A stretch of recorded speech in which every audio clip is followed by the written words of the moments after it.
Hi, I'm Karishma Attari and I've gotten very good at pretending to be a Shakespeare expert. And you can too. I'm going to show you 5 things that will make Shakespeare come alive. No, geez, I don't mean literally come alive. God, these books on toast guys get so carried away. Anyway, just listen. 1. Most people think that Shakespearean language is a kind of foreign tongue. And you know, I get that with all the thee and the thou and the wherefore art thous. Let's try a little experiment. My assistant is going to run you through some very ancient, complex, difficult to pronounce Shakespearean words. Repeat them after her. Puking, eyeball, undress, hint, bet, advertisement, elbow, gossip, zany, skimmed milk. Heavy stuff, right? These are just some of the 1700 words that Shakespeare brought to the English lexicon. Some he just put 2 words together to make up, some he just made up, others he overheard, but the only reason we have them today is because Shakespeare wrote them down. 2.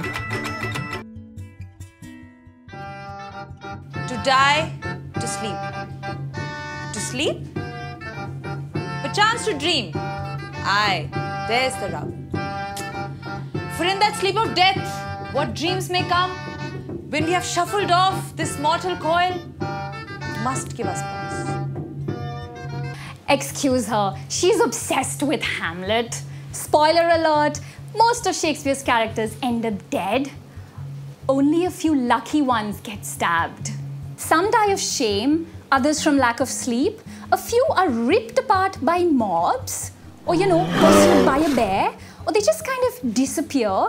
Some of them literally drop dead. You remember that nursery rhyme about 4 and 20 blackbirds baked into a pie? Yeah, well, some of Shakespeare's characters get baked into a pie. What all of this means is that Elizabethan audiences enjoyed a good death. Yeah, and our man Shakespeare was a crowd pleaser. 3. Shakespeare wrote sonnets, which was a popular form of poetry at the time. He also wrote 37 plays that were divided into comedies, tragedies, and horror stories. What? No! Don't listen. What? No. Shakespeare wrote comedies, histories, and tragedies for the theatre, okay? He wrote plays. He also did something a little bit different. He kind of mixed them up, which makes them hard to categorize sometimes. And that's why we have Shakespeare's problem plays.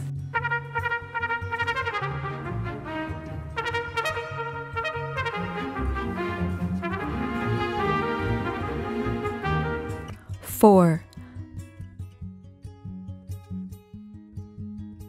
Shakespeare gave lines to all his characters, and great lines, convincing lines, passionate lines, to the extent that it's really hard to tell which side he's on, whether he had political beliefs, whether he had none.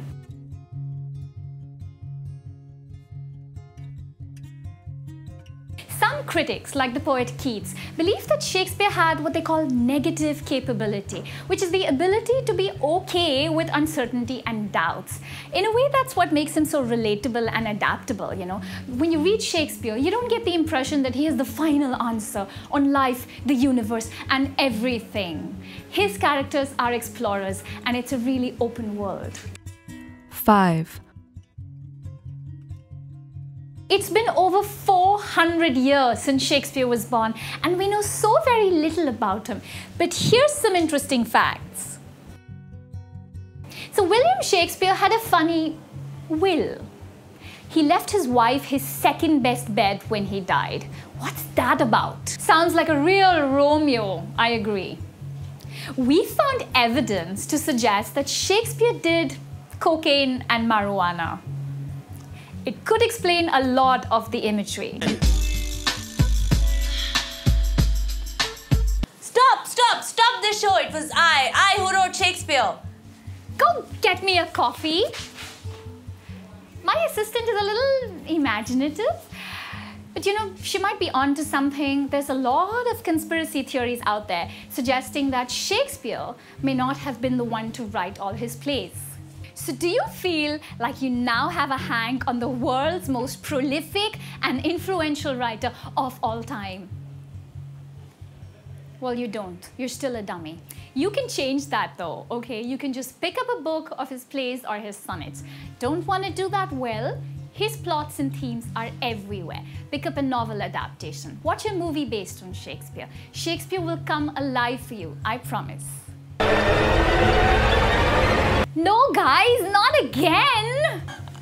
If you like what you saw, and thank you for watching, then like, subscribe, comment, share, guys. Our link is right here, and Books on Toast comes out with a new video almost every week. Yeah, and this lovely lady who did Shakespeare for Dummies for Books on Toast is Karishma Attari. She's the published author of 2 amazing YA books called I See You and Don't Look Down. So, but you do need to look down because the links to the books are in the description. And guys, every time you buy a book that we link in the description, we get money. We want Amazon to pay us money. You can too.